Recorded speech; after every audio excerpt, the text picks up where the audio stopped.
Pravaal, for this call and for being part of this success story series. Just if you could just give me a little bit of background about yourself. What do you do more from a professional front? Yeah.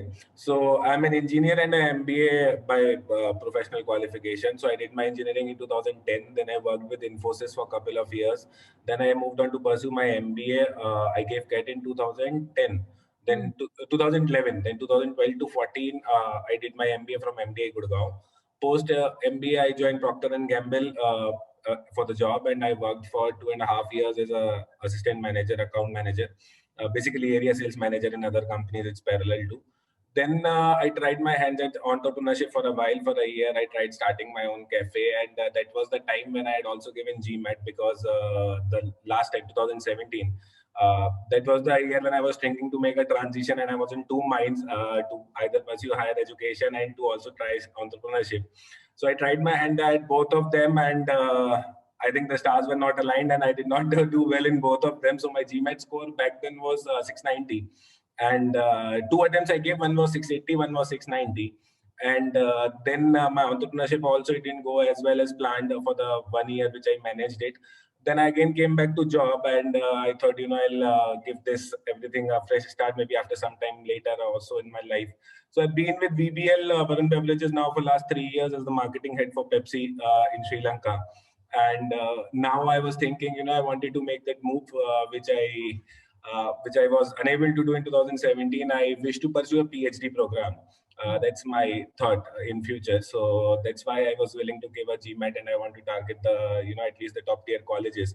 I at least want to target them. Getting through or not would be the second step, I know, of the journey. But that is the reason I wanted to give GMAT. So I started preparing again, and I gave my first mock. And to my surprise, my score was again 680. Right, it was neither an ounce less, nor an ounce more, and I was, confused that even after 2-3 years, I'm landing up at the same score. Maybe probably had I gone say below 680 or something, I would have thought so that something is lacking. So I was not able to decide what's wrong, whether exactly what's wrong. And also I had a chat with a couple of people around, and I logged into those GMAT Club platforms. So that is where I came in touch with Likesh from Crackverbal. That is how I ended up getting in touch. Basically, we did a preliminary call. So I told him this thing. He told me that how the structure of, in the first call, he just told me how the structure of Crackverbal works, how you guys take the sessions and all. And he told me that he'll do one more call with the faculty, one of the faculties, and for me to understand how it will go and whether I needed the sessions or not. I think Srilina was the faculty he connected me with, and on that first call, when Srilina and I had the call, so Srilina highlighted a couple of my personality traits which struck well in my mind, and I was like, okay, in the first call, they're able to identify and assess the candidate, basically what the candidate is like, and also that was my first affinity towards getting enrolled. And then later on I explored some feedback on GMAT Club and here and there. So that's how I decided, okay, let me do the classes. That is something which is technically wrong, I know the thing. So I was confident on maths always, because I've cleared CAT and had been into that aptitude setup all throughout. So I was confident of maths, wanted to give verbal thorough preparation one last time for my attempt. And that's how I ended up joining Crackverbal, and I think probably benefited. Right, right. Yeah. So, what was the change in in the process throughout your association with Crackverbal, and how did that make the 30-point increase that you were looking for? Yeah, no, so actually it's an increase, it's an 8-point increase. If I talk about in English, from 32, I was scoring consistently, I moved to 40. Wow. So one of the things was, first was they helped me put a structure to my, studies. That's where I will start with, because they helped me as, what was the good point was that you guys asked the candidate to highlight the, negatives as in the weak points which you're facing. So it made me think, okay, what am I doing wrong, what am I not doing right? So I was able to identify that yes, I'm lacking in sentence correction. So I was lacking in sentence correction, even though I had read most of the books which people recommend, and I knew the concepts. I'm from a ICSE school background, So English is not that bad also. So even though I knew the concepts, but probably the application was not happening in the exam, right? So of the sentence correction, specifically my RC and CR, it was almost okay. I was not doing more than two questions in each section wrong. So then Lina told me that I need to continue what I'm doing for my this thing RC and CR. So I used to practice like 3 RCs and like 7 to 8 CR questions in a day. But I used to practice them in the structure. They told me they shared a Excel sheet with me where they showed me how people maintain a repository of what they do wrong, what they want to remember, and what are the good questions. So I started putting questions in there for RCs and CR, which later on really helped for me to revise before the mocks and the exam. And then in sentence correction, I was assigned Vishnu Priya was assigned to me as a faculty. So she also, the first class, she spent some good time to assess my knowledge of sentence correction. Again, she, went me through some basic sentences, understood where I'm, lagging, where I'm okay. And then from there on, she built her course. And again, the customization part was so nice that she, like every time I was practicing some questions on a daily basis, she had asked me to practice. So I was practicing and putting up in the Excel sheet. So she was looking into the type of questions which I had done. And the next session, she was probably keeping it around it. So it was helping me build that understanding. Okay, recently I've done some questions wrong and where the concept goes wrong. So I was able to put those, knit those together and, keep practicing. So one, it helped me, if I have to summarize, it helped me give a structure, the Crackverbal, coaching. Second, it helped me retain the concepts from the sentence correction point of view, because the concepts which you have studied, that how a modifier works, or how parallelism is supposed to work, but sometimes you tend to miss out those in sentences. So they help me understand how to retain those concepts while going through the sentence. Second, so structure, and then the retaining of concepts. And third, I will say the consistency. Because of knowing that I have a class with the faculty, and I'll be getting in touch with them, and I have to be thorough, so that I have limited sessions and limited time in that I have to make most of that 1.5 hours. So it helped me prepare more. I used to take out time from my office and come back and do some more questions, extra questions, so that I build enough draft for them to discuss. I wanted to cover as many questions as possible, because concept-wise, as I told, I did not felt I lacked concept. I probably felt I was lagging in application of those concepts in exams. So I tried to do more, as many questions as possible, and I kept doing that. And that's how probably I think the top 3 things which I would rate, which helped. Right. So you also mentioned you had already taken CAT and GMAT. This is more, I know it was long time ago for CAT, and GMAT is more recent, but if you have to, tell about some real, difference between these two tests, what would you highlight as, the main difference between these two tests? So main difference, I think, is one is speed. I think CAT needs much more speed and accuracy at the same time. Then GMAT. GMAT, you can, give some more time to a particular question, and, adjust the timing, because some questions are really easy. They're up to the 10th standard mathematics and all. But CAT, I feel, it's more about, it's much more about time management than the GMAT. I'm not saying GMAT is not time management. GMAT also is time management. But in English part, if I have to talk about verbal part of CAT, I think, again, if I remember correctly, that time the patterns had changed and all. And I remember doing hardly, 20 odd questions in my 30 section question, something of that sort, 65. But my accuracy was almost 99, 98% in that section. So I ended up getting a 99 percentile in CAT. But here I can't choose to do that. I have to attempt all the questions. I can't, skip questions. So I have to be thorough about everything. And one thing which also I would like to highlight, that stop all for the candidates, whoever, if this is going to that, don't build any preconceived notions about the questions, about the type of questions, about the paper which is coming, because like there are some myths which go around, there are some statements which you hear from people. Like I had always heard that if in your exam you get a bold-faced question, that means your exam is going good and you are, towards the higher ranking scoring of that matter. And maybe similar things you have heard for complete the statement type of questions. They also come towards the end of the question. So when I was giving my exam, I had this at the back of my mind somewhere, and I started with the English section.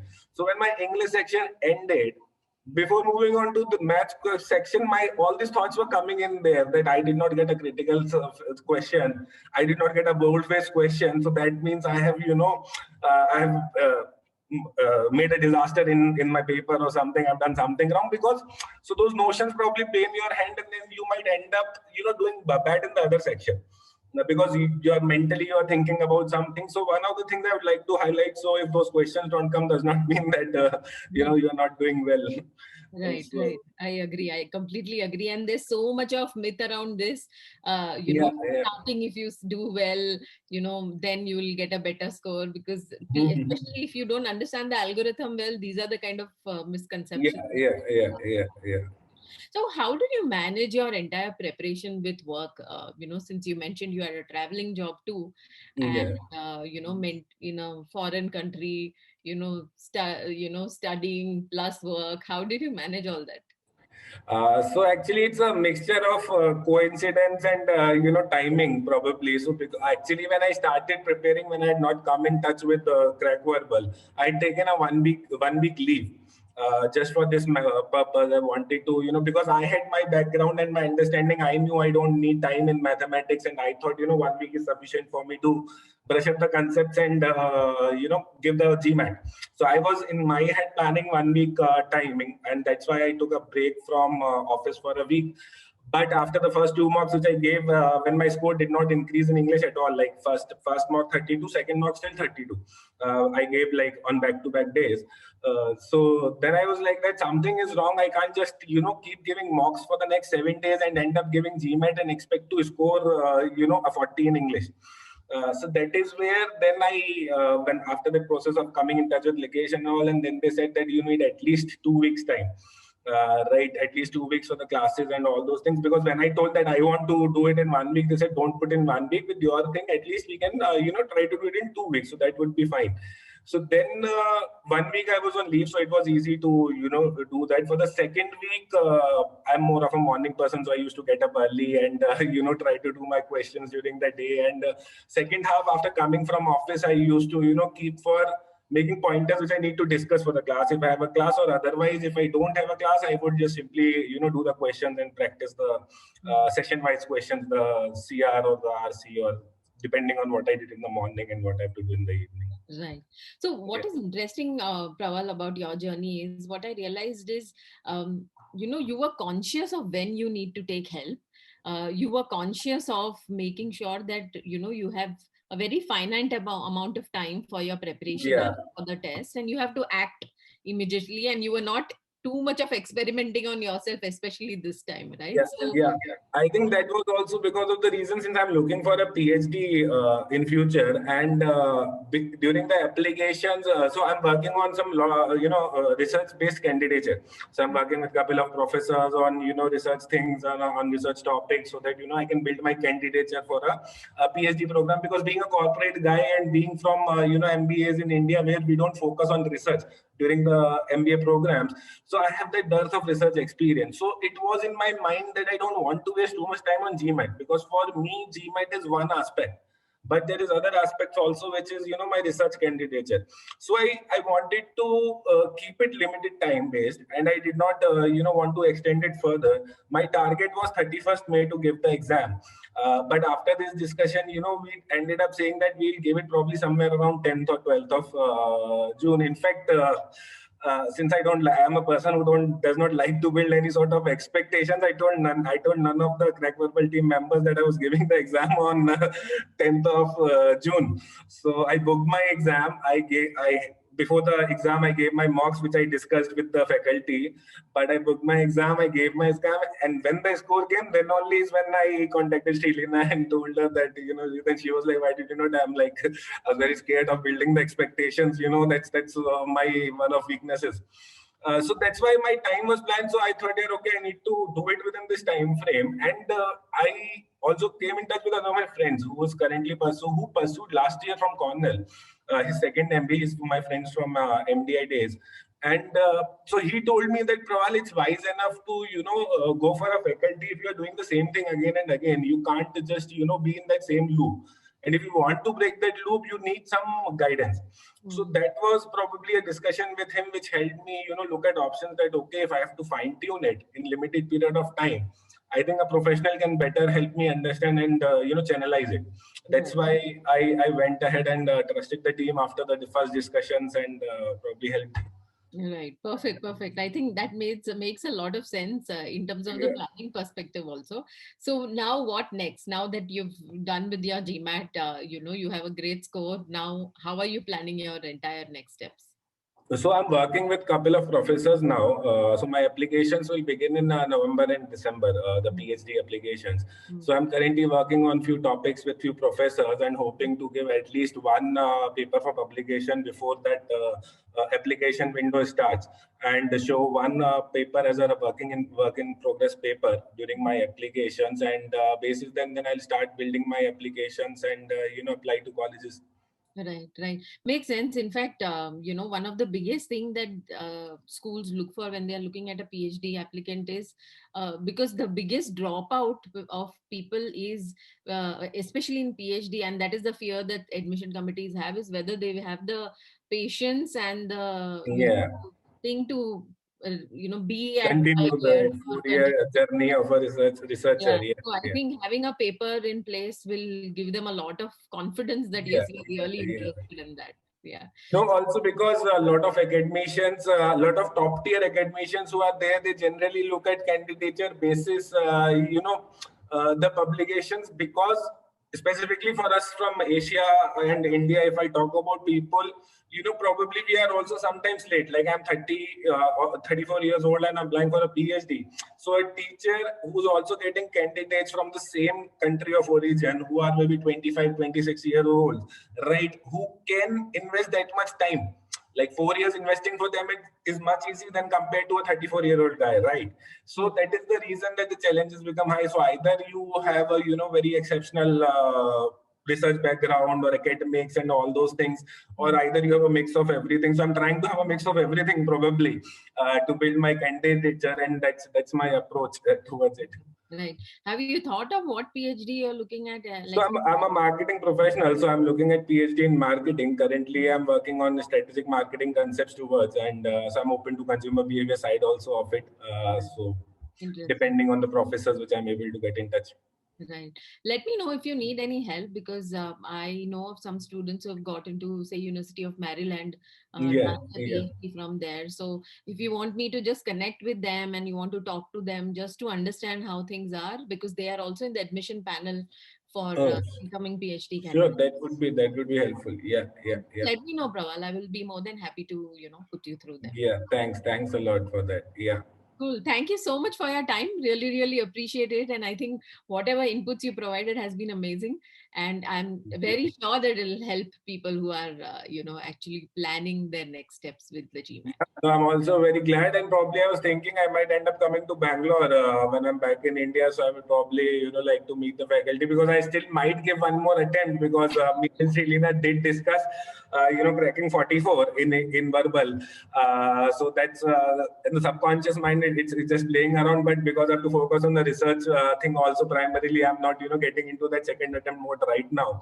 I'm thinking if I'm, if my research part comes, across timely, then towards the end of maybe say September, and before my applications will open, because I have time. MBA applications generally happen towards July and August, and when like the first round. So for PhD, I have time till December. Most of the applications close by 5th December or 7th December. So I'm thinking maybe towards the end of October, November, if my research part of the application would be sorted, I'll probably end up giving one more exam. So I'll go back to all those lectures of Crackverbal again before I get into that. Absolutely. So Anytime, please let us know if you need any help. And thank you so much. sure. Really, really appreciate it and all the best.